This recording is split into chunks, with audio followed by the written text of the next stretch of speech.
Saviez-vous que l'Algérie a abrité pendant des siècles l'une des communautés juives les plus anciennes et les plus dynamiques du monde? Une histoire riche, marquée par des figures spirituelles exceptionnelles, les tzadikim, ces sages et saints hommes dont la mémoire est célébrée jusqu'à aujourd'hui à travers des pèlerinages appelés Iloulo. Embarquez avec moi pour un voyage fascinant au cœur de cet héritage spirituel méconnu, une histoire de foi, de miracles et de traditions qui traversent le temps. Imaginez, nous sommes à la fin du XIVe siècle. L'Inquisition espagnole fait rage, forçant des milliers de Juifs à l'exil.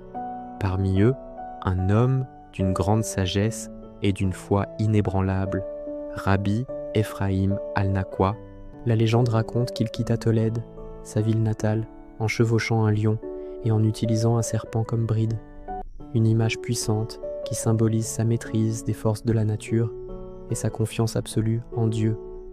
Après une longue traversée, il arrive aux portes de Tlemcen, une grande cité du Maghreb. Mais la ville, frappée par une terrible épidémie, lui est fermée. Grâce à ses connaissances médicales et à ses prières, Rabbi Ephraïm guérit le mal qui rongeait la ville et même la fille du sultan.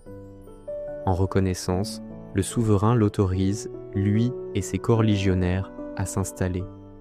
C'est ainsi que naquit le quartier juif de Tlemcen et que Rabbi Ephraïm al-Nakwa, surnommé le Rab de Tlemcen, devint le protecteur et le guide de sa communauté.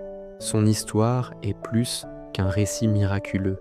C'est le symbole de la résilience et de la capacité des communautés juives à renaître et à prospérer, même après les plus grandes tragédies.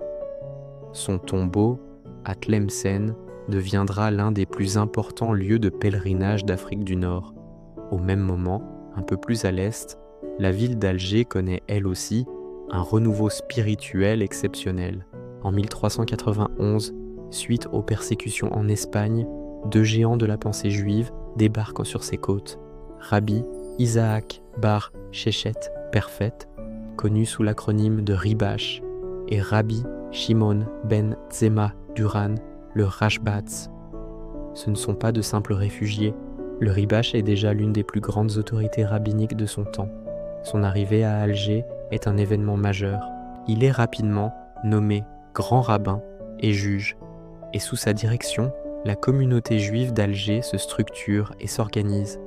Ses décisions juridiques, ses responsables font encore autorité aujourd'hui dans le monde juif. Imaginez l'impact. Un des plus grands maîtres du judaïsme de l'époque qui choisit Alger comme nouvelle patrie. À ses côtés, le Rashbatz, également un érudit immense, médecin et philosophe, prendra sa succession. Ensemble, ils vont transformer Alger en un phare du judaïsme méditerranéen. Leur influence est si profonde qu'elle va façonner la vie juive en Algérie pour les siècles à venir, créant une tradition d'étude et de piété qui deviendra la marque de fabrique de cette communauté. Ils ne sont pas seulement des chefs spirituels, ils sont les architectes d'une renaissance. Mais comment cette mémoire, ce lien si fort avec ces sages, a-t-il été préservé à travers les siècles? La réponse se trouve dans une tradition vibrante et pleine de vie, la Iloula. Le mot Iloula vient de l'araméen et signifie célébration, fête. C'est bien plus qu'une simple commémoration.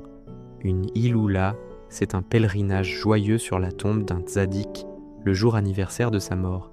Pour les croyants, ce jour n'est pas un jour de deuil, mais le moment où l'âme du saint s'est élevée pour rejoindre le divin, atteignant son plus haut niveau de spiritualité. C'est donc un jour propice pour venir se recueillir, prier et demander l'intercession du tzaddik.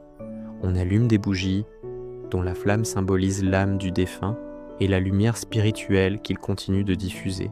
On lit des psaumes, on partage des repas festifs, on chante des poèmes liturgiques.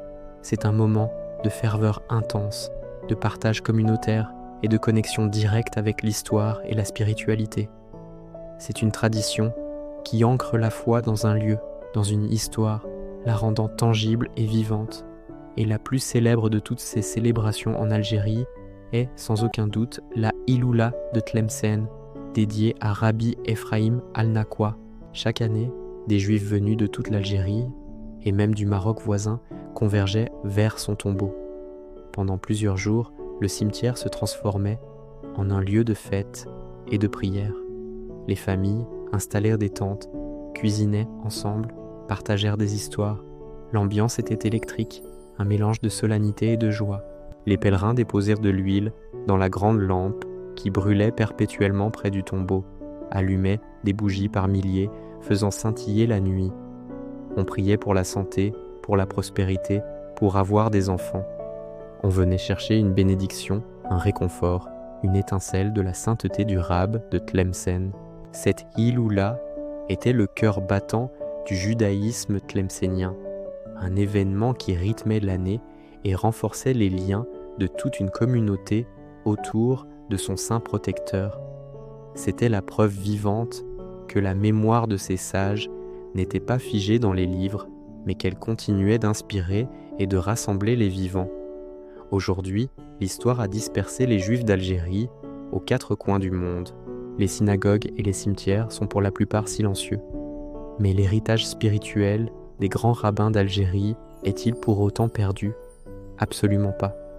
Cet héritage est immatériel.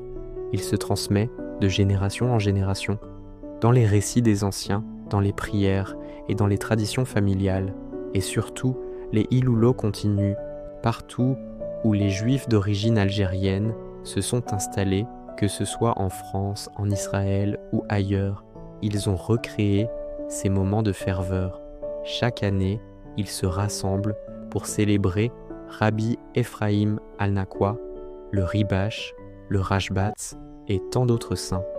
Ils allument les mêmes bougies, chantent les mêmes cantiques et partagent les mêmes repas festifs. C'est une manière poignante de maintenir le lien avec une terre et une histoire qu'ils ont dû quitter. La Iloula est devenue un pont entre le passé et le présent, un fil d'or qui relie la diaspora à ses racines profondes en Algérie. C'est la preuve que même en exil, l'âme d'une communauté et sa flamme spirituelle ne peuvent jamais vraiment s'éteindre. Merci d'avoir suivi ce voyage dans le temps et la spiritualité. L'histoire des Juifs d'Algérie est un trésor qui mérite d'être connu et partagé. Si cette vidéo vous a plu, n'hésitez pas à la liker, à la partager et à vous abonner pour ne pas manquer nos prochaines explorations. À très bientôt.